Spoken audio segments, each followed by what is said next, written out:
네, 안녕하세요. 라르고TV입니다. 자, 오늘은 시초가 매매로 꾸준히 수익 낼 수 있는 종목 선정 공식을 말씀드리도록 하겠습니다. 구독, 좋아요, 댓글은 영상 제작에 큰 힘이 됩니다. 자, 일단 공식은 딱 세 가지만 기억하시면 되는데요. 첫 번째, 상한가 종목입니다. 두 번째, 신고가 종목. 세 번째, 중요한 라인을 돌파하는 종목입니다. 일단 여기 있는 종목들을 관심 종목에 편입하고 나서 1차, 2차, 3차 선별 과정을 통해서 최종적으로 매매할 종목을 찾으면 됩니다. 제가 오늘 실제로 어떻게 하는지 그 과정을 모두 보여드리도록 하겠습니다. 자, 일단 첫 번째 상한가 종목부터 방법을 말씀드리도록 하겠습니다. 자, 보시면 9월 9일 기준으로 상한가 총 4종목이 나왔습니다. 그러면 일단 관심 종목에 이 4종목을 모두 편입시키면 됩니다. 자, 그리고 두 번째, 신고가 종목으로 넘어가서 여기 있는 종목들을 관심 종목에 편입하시면 되는데, 아까 상한가 종목과는 다르게 모든 종목들을 편입하는 것이 아니라 시가총액 1조 원 미만인 종목들만 여기에 편입하시면 됩니다. 이유는 제가 어제도 말씀드렸지만 시가총액이 너무 무거운 종목들은 변동성이 제한됩니다. 시초가 매매는 장 초반 변동성을 활용해서 짧게 치고 빠지는 매매 전략을 의미하기 때문에 1조 원 이상 무거운 종목들은 제외해야 된다라고 기억하시면 될 것 같습니다. 자, 일단 부국증권부터 한번 보도록 하겠습니다. 부국증권은 시가총액 7,800억입니다. 그러면 여기에 들어올 수 있는 것입니다. 그리고 KCC 보시면 시가총액이 3조 6천억입니다. 제가 아까 기준을 1조 원이라고 말씀드렸기 때문에 이 종목은 여기에 들어올 수가 없습니다. 자, 이렇게 여기 있는 신고가 종목들을 시가총액 1조 원 기준으로 관심 종목에 모두 편입시켰습니다. 지금 보시면 여기가 상한가 종목이고요. 여기가 신고가 종목입니다. 시가총액 보시면 7,800억, 2,100억, 3,500억 모두 1조 원 미만이라는 것을 알 수 있습니다. 그래서 여기까지의 내용을 다시 한번 정리해드리자면 시초가 매매 종목 선정 공식은 크게 세 가지가 있다고 말씀을 드렸습니다. 첫 번째, 상한가 종목, 두 번째, 신고가 종목, 세 번째, 중요한 라인을 돌파하는 종목입니다. 일단 상한가 종목은 다른 기준 없이 그냥 관심 종목에 편입할 수 있다고 말씀을 드렸고, 신고가 종목은 모든 종목을 편입하는 게 아니라 시가총액 1조 원 미만인 종목들을 편입해야 된다고 말씀을 드렸습니다. 자, 그러면 이 많은 종목들 중에서 우리가 진짜 매매할 종목을 선별해야 되는데 그 기준은 또 4가지가 있습니다. 첫 번째, 시가총액 500억 미만인 종목은 제외합니다. 두 번째는 관리환기 종목도 제외해 줍니다. 세 번째, 정치 테마주. 네 번째, 당일 신규 상장주 역시도 제외해 줘야 됩니다. 자, 그러면 첫 번째 기준에 해당되는 종목부터 살펴보도록 하겠습니다. 지금 보시면 셀루메드라는 상한가 종목이 시가총액 441억, 500억 미만이라는 것을 알 수 있고, 또 여기 보시면 관이라고 나와 있습니다. 이게 관리 종목이라는 뜻이기 때문에 1번, 2번에 해당돼서 이 종목은 패스해 줘야 됩니다. 자, 그리고 신고가 종목들에서도 한번 살펴보자면 금강철강 830억, 동방성기 805억, 화인베스틸 832억, RF머트리얼즈 776억, 500억 다 이상이기 때문에 여기서는 1번 기준에 의해서 제외할 종목이 없습니다. 자, 그러면 두 번째 기준을 보도록 하겠습니다. 지금 보시면 삼성엠텍이 단기 과열입니다. 많은 분들이 단기 과열도 제외해야 된다고 생각하시는 분들이 많은데 단기 과열일 때 쓸 수 있는 패턴이 있습니다. 그래서 관리 환기 종목이 아니라면 이 종목은 초과하지 않아도 됩니다. 자, 그리고 정치 시즌이 아니기 때문에 지금 정치 테마주가 없는 것을 알 수 있고요. 신규 상장주도 없습니다.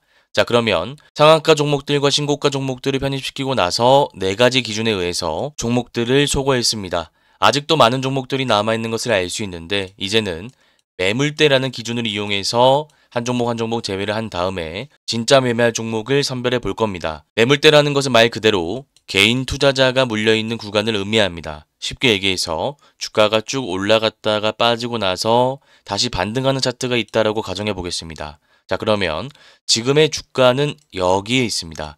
그리고 전 고점은 여기에 있겠죠. 자, 그러면 매물대에는 이 네모난 박스가 되는 겁니다. 쉽게 얘기해서 여기 있는 사람들은 지금 물려 있다라는 뜻입니다. 그래서 시초가 매매 종목을 선별할 때는 이런 매물대가 없는 모두 매물대를 소화한 종목들을 선별해야 된다라는 말씀을 드리도록 하겠습니다. 자, 그리고 예외적으로 하나 말씀드리자면 상한가 같은 경우에는 세력들이 물량 매집을 하고 나서 주가를 올린 케이스이기 때문에 매물대를 보지 않아도 됩니다. 그래서 결과론적으로 말씀드리자면 이 매물대 기준은 신고가 종목들에게만 적용하면 됩니다. 자, 그러면 동일스틸럭스와 사면, DAP를 제외하고 부국증권부터 이 기준을 적용해 보도록 하겠습니다. 자, 보시면 일봉 매물대를 모두 소화하고 주봉 매물대 소화하고 월봉 매물대 소화했습니다. 자, 그러면 이 종목은 제외하지 않아도 되는 것입니다. 자, 그리고 보성파워텍 보도록 하겠습니다. 보시면 일봉 매물대가 여기에 남아 있습니다. 지금의 주가는 4,315원인데 물린 사람들은 4,655원까지 있는 것을 알 수 있습니다. 자, 그러면 원칙상 이런 종목은 시초가 매매로 접근하지 않는 것이 좋습니다. 그래서 보성파워텍은 지우도록 하겠습니다.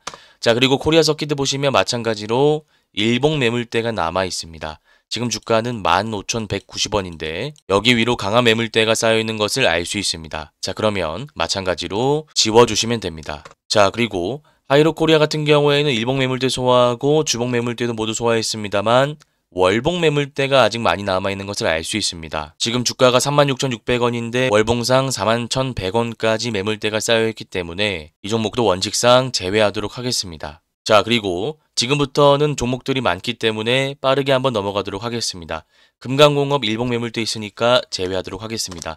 그리고 오리엔탈 전공 일봉 매물대 소화하고 주봉 소화했습니다. 그런데 월봉 매물대가 많이 남아있기 때문에 이 종목은 패스하도록 하겠습니다. 그 다음 태광 보시면 일봉 매물대 소화하고 나서 주봉도 소화했습니다. 자, 그런데 마찬가지로 월봉 매물대가 많이 남아있기 때문에 이 종목도 패스하도록 하겠습니다. 자, 그 다음 원익홀딩스 보시면 일봉 매물대, 주봉 매물대 모두 소화했습니다만 마찬가지로 월봉 매물대가 남아 있습니다. 보통 일봉, 주봉 매물대를 소화하고 월봉 매물대가 있는 상황 속에서는 단기 스윙 관점에서 눌림 매매로 들어가는 것이 확률이 높다라고 기억하시면 될 것 같습니다. 그래서 이 종목은 시초가 매매 관점에서는 아쉬운 종목이기 때문에 일단 패스하도록 하겠습니다. 자, 그리고 FSD는 일봉 매물대가 많기 때문에 바로 패스해 주시면 되고요. 금강철강 역시도 일봉 매물대가 많기 때문에 바로 패스하시면 됩니다. 자, 그리고 삼성엠텍 보시면 일봉 매물대 소화하고 주봉 매물대 소화했습니다만 월봉 매물대가 마찬가지로 남아 있습니다. 그러면 이 종목도 마찬가지로 패스하시면 됩니다. 자, 그리고 이어서 메타바이오메드 보시면 일봉 소화하고 주봉 소화하고 월봉을 소화하지 못했습니다. 자, 그러면 이 종목도 패스하도록 하겠습니다. 그 다음 케이프 보시면 일봉 매물대 소화하고 주봉 매물대 소화하고 월봉 매물대를 소화하지 못했습니다. 그래서 이 종목도 패스하도록 하겠습니다. 자, 그 다음 KSB라는 종목 보시면 일봉 매물대, 주봉 매물대 소화했습니다. 자, 그런데 방금 살펴본 케이프처럼 월봉 매물대가 많이 쌓여 있습니다. 자, 그러면 이 종목도 원칙상 패스하시면 됩니다. 자, 그리고 NK 보시면 일봉 매물대는 소화했는데 주봉, 월봉 매물대가 남아 있습니다. 그러면 이 종목도 마찬가지로 패스해 줘야겠죠. 자, 이어서 유니테스트 보시면 일봉 매물대 소화했습니다만 주봉, 월봉이 남아 있죠. 그러면 패스하시는 게 맞습니다. 그리고 한라IMS 같은 경우에는 일봉, 주봉, 월봉 매물대를 모두 소화했으니까 드디어 패스하지 않고 남겨둘 종목이 나왔습니다. 자, 이어서 동방선기라는 종목 보도록 하겠습니다. 보시면 일봉 매물대 소화하고 주봉도 소화해줬습니다. 자, 그런데 월봉 매물대가 많이 남아있기 때문에 이 종목은 패스하도록 하겠습니다. 자, 그 다음 테스 보시면 일봉 매물대는 소화했는데 주봉, 월봉 매물대가 남아있으니까 패스해줘야겠죠. 자, 그 다음 디케이락 보시면 일봉 매물대가 많이 쌓여있기 때문에 이거는 바로 패스하도록 하겠습니다. 자, 그리고 조선전자는 일봉 매물대는 모두 소화했는데 주봉, 월봉 매물대가 남아있습니다. 그러면 패스하는 게 맞겠죠. 자, 그 다음 화인베스트를 보시면 일봉 매물대를 거의 소화하기 직전까지 왔습니다. 다만 원칙상 확실하게 소화하지 않았기 때문에 이런 종목은 바로 패스해 주시는 게 맞습니다. 자, 이어서 코미코라는 종목 보시면 마찬가지로 일봉 매물대까지 거의 다 왔습니다만 아직 소화하지 못했기 때문에 마찬가지로 패스하도록 하겠습니다. 자, 그리고 현대무벡스 보도록 하겠습니다. 보시면 일봉 매물대 소화하고 나서 주봉 매물대도 소화해 줬습니다. 자, 그리고 월봉 매물대도 확실하게 소화를 해줬기 때문에 이 종목은 그냥 두도록 하겠습니다. 자, 그 다음 RF 머트리얼즈라는 종목을 보도록 하겠습니다. 보시면 지금 주가가 9,200원인데 이 위로 많은 매물대가 쌓여있는 것을 알 수 있습니다. 여기 있는 사람들이 다 물려있기 때문에 주가가 올라갈 때 차익 물량이 나올 수 있습니다. 그래서 시초가 매매 관점에서는 접근하기가 어렵다라는 것입니다. 그래서 일봉 매물대가 있는 종목인 RF 머트리얼즈는 마찬가지로 패스하도록 하겠습니다. 자, 그 다음 TLB라는 종목 살펴보도록 하겠습니다. 자, 보시면 일봉 매물대는 오늘 소화했습니다만 주봉, 월봉 매물대가 남아있기 때문에 이 종목은 그냥 패스하는 것이 맞습니다. 자, 그리고 마지막 TFE 보시면 일봉 매물대를 아직 소화하지 못했습니다. 지금 주가가 43,950원인데 정고점 보시면 11월 16일 48,000원이라는 것을 알 수 있습니다. 자, 그러면 43,950원 위로 물려있는 사람들이 있다라는 것이기 때문에 이 종목은 원칙상 패스하는 것이 맞습니다. 자, 이렇게 신고가 종목들 중에서 매물대 기준으로 이용해 많은 종목들을 제외했습니다. 많은 종목들을 하다 보니까 혹시나 까먹으신 분들이 계실 것 같아서 다시 한번 제가 복습해 보도록 하겠습니다. 일단 시초가 매매 종목 선정 공식은 첫 번째, 상한가 두 번째, 신고가 세 번째, 중요한 라인을 돌파하는 종목을 선별해야 된다라고 말씀을 드렸습니다. 일단 첫 번째 상한가 종목은 그대로 가져왔고요. 두 번째 신고가 종목은 시가총액 1조 원 미만인 종목들만 여기로 가져왔습니다. 자, 그리고 여기 있는 종목들을 우리가 모두 매매할 수 없기 때문에 매물대라는 기준을 이용해서 일봉, 주봉, 월봉 매물대를 모두 살펴봤습니다. 일봉, 주봉 매물대를 소화했다고 하더라도 월봉 매물대를 소화하지 못한 종목이 있다면 원칙상 제외했고 그 결과 총 3종목이 남았습니다. 자, 그러면 이제부터는 이 6종목을 가지고 실제 타점을 잡아보는 연습을 해볼 겁니다. 타점을 잡기 위해선 정확한 패턴을 알고 있어야 되는데 동일 스틸럭스라는 종목부터 살펴보도록 하겠습니다. 보시면 상한가에 도달한 종목입니다. 자, 그러면 일봉 차트를 먼저 분석하는 것보다 분봉 차트를 먼저 분석하는 것이 유리한 측면이 있다라고 말씀을 드렸습니다. 그래서 일봉 차트를 먼저 분석하기 전에 분봉으로 넘어가도록 하겠습니다. 자, 보시면 지금 닫았다가 풀고 닫고 풀고 닫은 것을 알 수 있는데 이러면 2번 패턴이라서 시초가 매매 접근이 가능합니다. 패턴 정리 한번 다시 해드리자면 첫 번째 상한가를 닫고 나서 한 번도 풀리지 않는 패턴이 있었고요. 두 번째는 닫고 나서 풀었다가 바로 닫는 패턴이 있었습니다. 지금이 2번 패턴이라고 보시면 됩니다. 자, 그리고 3번 같은 경우에는 닫았다가 풀고 나서 횡보하고 닫고 풀고 횡보하고 닫고 이런 패턴을 3번 패턴이라고 합니다. 자, 그러면 우리가 시초가 매매 관점에서 접근하려면 1번, 2번 패턴일 때만 가능하고 3번일 때는 일봉 차트를 분석한 다음에 단기 스윙 타점을 잡아야 된다라고 말씀을 드렸습니다. 그래서 지금 동일 스틸럭스 같은 경우에는 2번 패턴이기 때문에 일봉 차트로 넘어가서 구체적인 패턴 분석을 진행하시면 됩니다. 자, 보시면 바닥 구간 매집봉이 지속적으로 나오고 나서 121선을 뚫는 상한가가 연속적으로 나왔습니다. 이렇게 상승 일파가 강하게 형성된 다음에 주가가 눌리고 나서 이평선 수렴 구간을 돌파하는 상한가가 전고점을 돌파한 채 연속적으로 나왔습니다. 그리고 앞에 상승 일파 구간의 물량을 소화하는 장대 음봉이 나오고 나서 단기 박스권을 형성한 다음에 상한가가 연속적으로 나온 것을 알 수 있습니다. 자, 그러면 우리가 정확한 타점을 잡기 위해서는 앞에 매물대를 살펴봐야 되는데 지금 일봉상 매물대를 보시면 완벽하게 소화하고 나서 세력들이 주가를 올린 것이기 때문에 이때는 어제와 마찬가지로 매매 전략을 크게 두 가지로 수립할 수 있습니다. 첫 번째는 시가갭이 낮게 뜰 때 공격적으로 바로 진입이 가능합니다. 그리고 두 번째, 시가갭이 높게 뜬다면 바로 들어가는 것이 아니라 주가가 빠지고 나서 중요한 라인을 돌파할 때 분봉 V자 패턴을 이용해서 여기 매수한 다음에 전고점을 돌파할 때 4%에서 5% 구간에서 매도하는 것을 목표로 진입하시면 됩니다. 네, 그래서 제가 어제도 말씀드렸던 종목이지만 다시 한번 복습 차원에서 설명을 드리자면 일단 상한가 종목은 일봉 차트를 먼저 분석하는 것이 아니라 분봉 차트를 먼저 분석하는 것이다 라고 말씀을 드렸습니다. 패턴에는 크게 세 가지가 있다고 말씀을 드렸는데 동일 스틸럭스는 닫고 나서 풀고 닫는 패턴 2번 패턴이었습니다.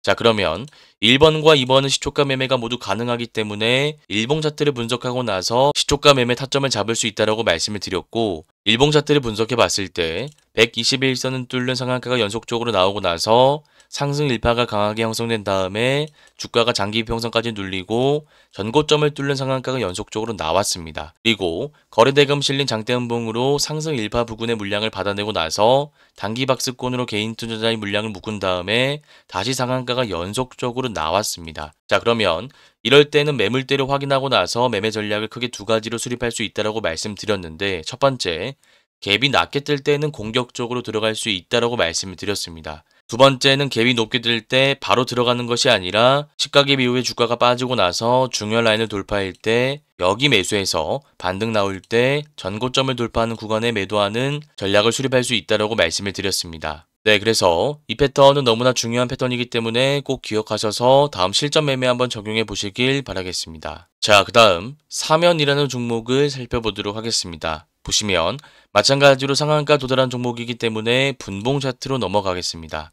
지금 상한가를 닫고 나서 한 번도 풀리지 않았기 때문에 이 패턴은 아까와 다르게 1번 패턴이라고 우리가 분류할 수 있습니다. 자, 그러면 1번과 2번 모두 시초가 매매가 가능하기 때문에 일봉 차트로 넘어와서 구체적인 패턴 분석을 진행해 보도록 하겠습니다. 지금 보시면 앞에 상승 추세 구간에 물량이 많이 쌓여 있는 상태에서 전고점을 돌파하는 상한가를 만들어냈습니다. 자, 그러면 이럴 때에는 크게 두 가지 매매 전략을 수립할 수 있는데, 첫 번째는 시가 갭이 낮게 뜰 때 시가 매매 관점에서 짧게 치고 빠질 수 있습니다. 자, 그리고 두 번째는 단기 스윙 관점에서 물량을 길게 가져갈 수 있는데, 비슷한 패턴을 가진 종목을 보면서 더 자세하게 설명드리도록 하겠습니다. 자, 보시면 SMG 엔터라는 종목입니다. 상승 이후에 주가가 눌리고 나서 단기 추세가 형성되고 선침의 물량이 들어온 상태입니다. 그리고 나서 5일선을 돌파하는 상한가가 전고점을 돌파한 채 나왔습니다. 자, 그러면 이때는 다음날 시가 매매 관점에서 짧게 치고 빠지거나 아니면 단기 스윙 관점에서 물량을 홀딩할 수 있다고 말씀을 드렸습니다. 그래서 사면으로 다시 돌아와서 말씀을 드리자면 상승 파동 이후에 주가가 늘리고 나서 추세가 형성됩니다. 그리고 선침의 물량이 있는 상태에서 5일선과 전고점을 돌파하는 상한가가 나왔기 때문에 다음날 갭이 너무 높게만 뜨지 않는다면 시가 매매로 짧게 치고 빠지거나 아니면 단기 스윙 관점에서 물량을 모아갈 수 있다고 기억하시면 될 것 같습니다. 네, 그래서 이 패턴은 자주 나오는 패턴이니까 사면과 SMG 엔터 비교 분석하시고 다시 한번 공부해 보시길 바라겠습니다. 자, 그 다음 DAP라는 종목을 살펴보도록 하겠습니다. 보시면 마찬가지로 상한가 종목이니까 일봉 차트 분석하기 전에 분봉으로 넘어가서 심층적인 분석을 진행해 보도록 하겠습니다. 자, 보시면 이때 상한가 부근까지 갔다가 오랜 기간 횡보하고 나서 다시 상한가를 닫았습니다. 그리고 나서 풀었다가 닫았기 때문에 이 패턴은 2번으로 보는 것보다 3번으로 보는 것이 맞습니다.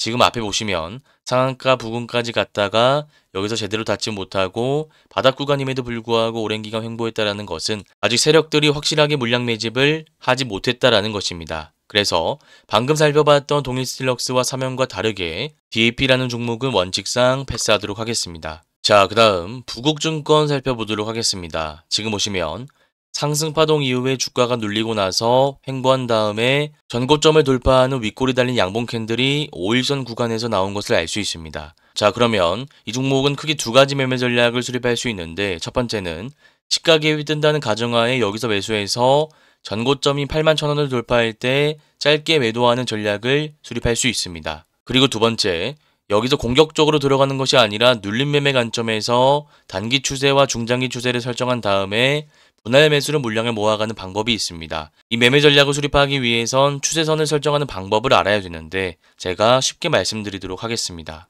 지금 보시면 단기 추세에는 5일선과 11선을 기준으로 이렇게 우리가 형성할 수 있습니다. 그리고 중장기 추세는 저점을 기준으로 선을 이어서 이렇게 설정할 수가 있습니다. 자, 그러면 결과론적으로 봤을 때 5일선과 11선 단기 이평선 구간이 1차 매수 타점, 그리고 21선 2차 매수 타점, 61선 3차 매수 타점이 되는 것입니다. 여기는 단기 추세, 여기는 21선, 여기는 61선 중장기 추세 지지라인이라고 생각하시면 될 것 같습니다. 네, 그래서 이 패턴 역시도 자주 나오는 패턴이니까 꼭 기억하셔서 다음 실전 매매 한번 적용해 보시길 바라겠습니다. 자, 그 다음 한라 IMS라는 종목을 살펴보도록 하겠습니다. 자, 보시면 방금 우리가 살펴본 부국증권과는 다르게 고가권에서 윗골이 달린 음봉 캔들이 나왔습니다. 자, 그러면 고가권에서 윗골이 달린 음봉이 나왔을 때 꼭 확인해야 되는 게 있다라고 말씀을 드렸는데, 그것은 바로 거래 대금입니다.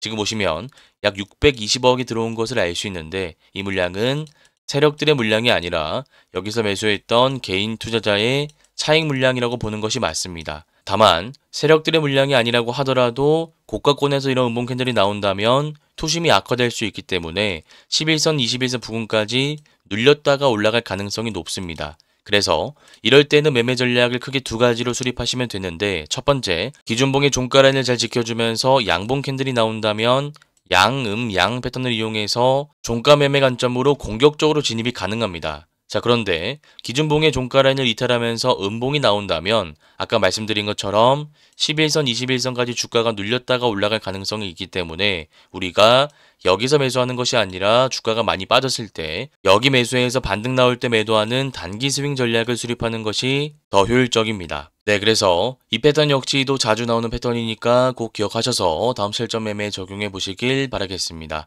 자, 그 다음 현대모백스라는 종목 살펴보도록 하겠습니다. 보시면 상한가 이후에 추세가 꺾이지 않고 5일선을 타고 연속적으로 양봉이 나오면서 고가를 계속 돌파했습니다. 자, 그러면 이렇게 상한가 이후에 추세가 꺾이지 않고 고가를 계속 돌파한다는 것은 힘이 정말 강하고 세력들이 주가를 올리고 있다는 것이기 때문에 단기 과열이 풀리고 나서 시가갭이 뜰 때 짧게 치고 빠질 수 있습니다. 다만 지금 종목 같은 경우에는 아까 봤던 종목들과는 다르게 단기 스윙 관점에서 들어가는 것보다는 짧게 치고 빠지는 시초가 매매 전략 하나만 가지고 접근하시는 게 좋을 것 같습니다. 왜냐하면 단기 과열 이후에 세력들이 주가를 올리고 나서 물량을 던지는 경우가 굉장히 많기 때문입니다. 그래서 이런 종목은 우리가 조금 더 보수적으로 접근해야 된다는 말씀을 드리도록 하겠습니다. 네, 이렇게 오늘 시초가 매매로 꾸준히 수익 낼 수 있는 종목 선정 공식을 말씀을 드렸습니다. 혹시나 오늘 내용이 잘 이해가 안 가시거나 어려우신 분들은 제가 직접 운영하고 있는 무료 공부방에 들어오시면 될 것 같습니다. 이 공부방에서는 장중 중간 라인을 돌파하고 있는 급등주 차트 분석 자료를 제공해 드리고 있습니다. 이 공부방에 들어올 수 있는 링크는 제가 고정 댓글에 남겨두도록 하겠습니다. 오늘 영상이 도움되셨다면 구독, 좋아요, 댓글도 한 번씩 꼭 부탁드리겠습니다.